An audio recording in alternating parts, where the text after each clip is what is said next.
Bom dia, oitavo ano. Na aula de hoje, a gente vai conciliar a tecnologia com o sedentarismo e a tecnologia com o movimento, tá? O que a tecnologia vai influenciar no sedentarismo e no movimento, beleza?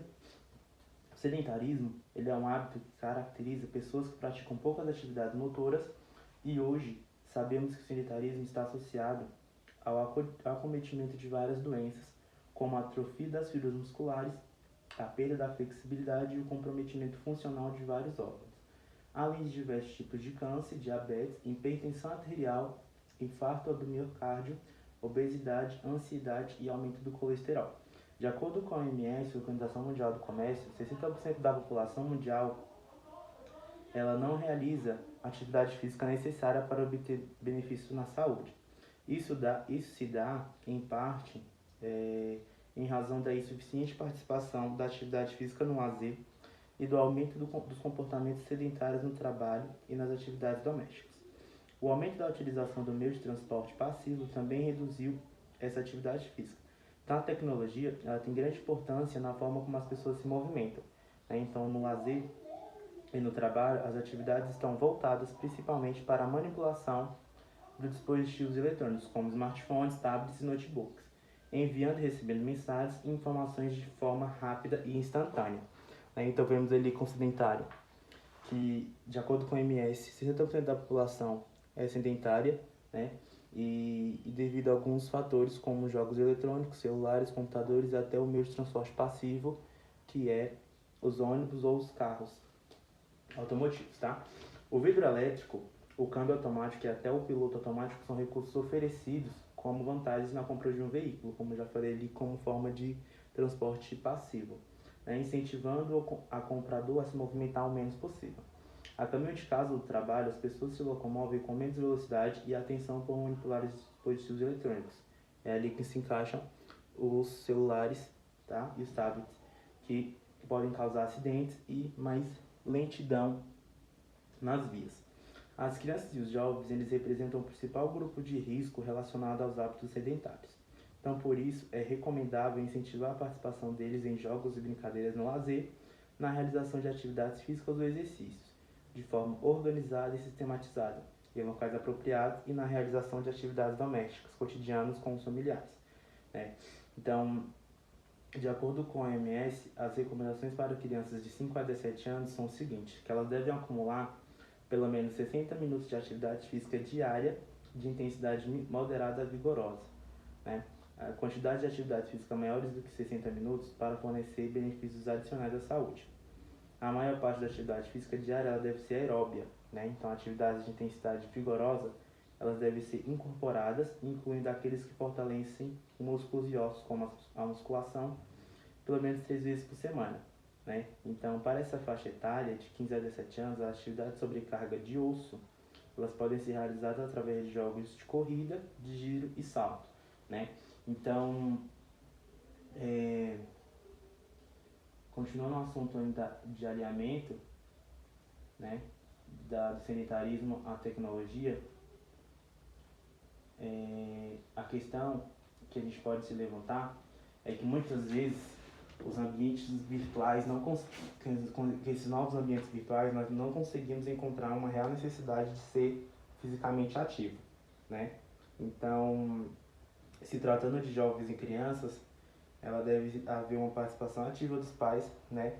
Porque talvez muitos deles não estejam atentos para a gravidade do problema, né? Mas a gente pode perceber que é a saúde dos filhos. E a questão é que muitos filhos só reproduzem o estilo de vida dos pais, né? Então, apesar de o Brasil ele ser visto como um país de culto ao corpo e de pessoas vaidosas, muitos são sedentários, né? Então, tem uma contradição nisso aí, né? Então, parece que vem aumentando a disponibilidade das práticas de atividades físicas, pois já somos o segundo país do mundo em número de academias de ginástica e muitas cidades já disponibilizam equipamentos em espaços públicos, né? Então percebemos o volume expressivo de pessoas praticando atividades, mas ainda longe de ser a maioria, né? Então o culto ao corpo, quando bem orientado, é muito positivo para a população, né? Então eu me refiro à atividade física orientada por profissional, né? Uma boa alimentação e um sono. Mas também a gente pode ter outro problema, que é ter que lidar com o uso de recursos farmacológicos, né?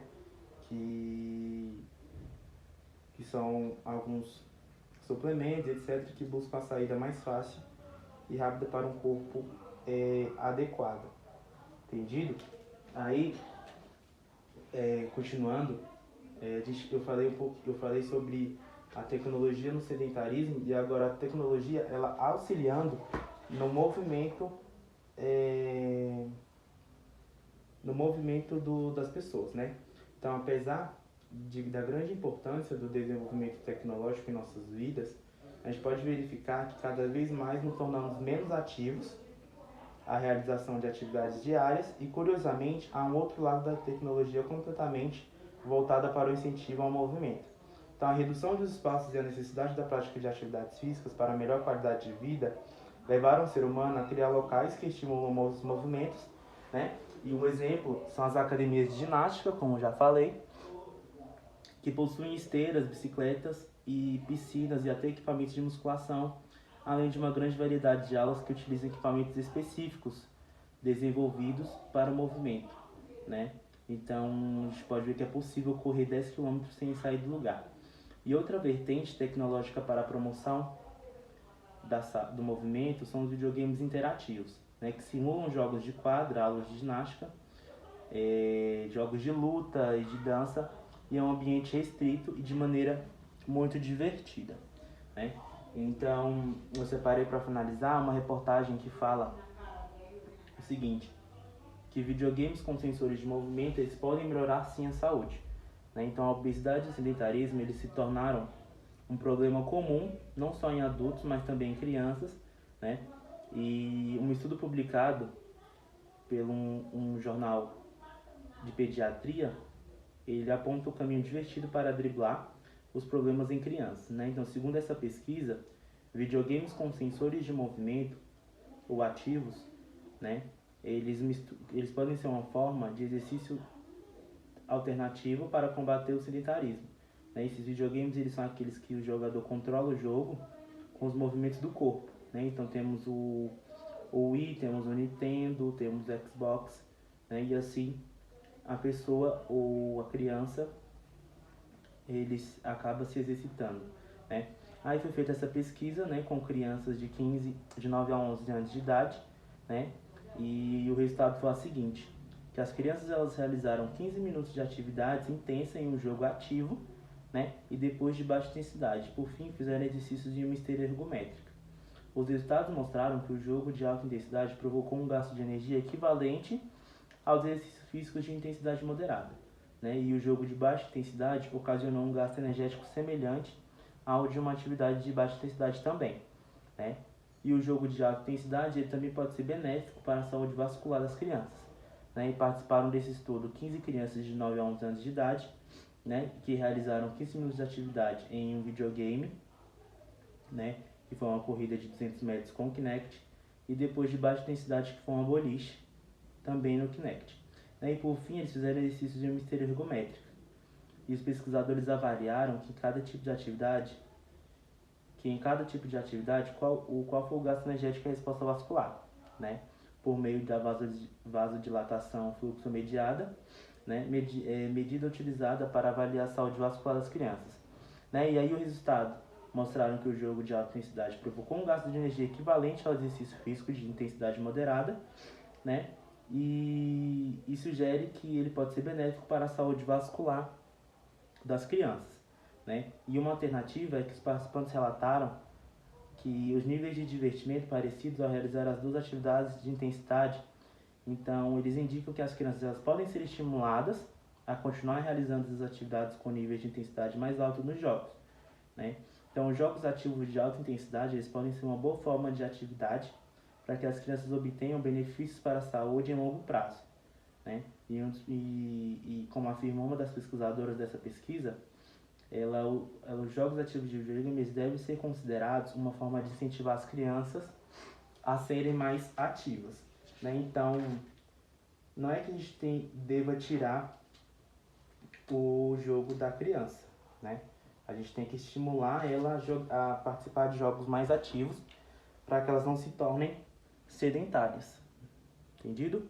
Então, finalizando, tecnologia ligada ao sedentarismo é que a OMS diz que 60% da população ela é sedentária ainda, né, devido a fatores como jogos eletrônicos, né, celulares, uso de computador, uso excessivo de celular e o meio de transporte passivo. Tá? E a tecnologia alinhada ao movimento é que os jogos interativos ele pode tornar as crianças e os jovens ativos, né? E existem alguns aparelhos nas academias que também facilitam, né? E são benéficos para a saúde hoje em dia, beleza? Então, valeu galera, mais uma aula para vocês e qualquer dúvida estou à disposição.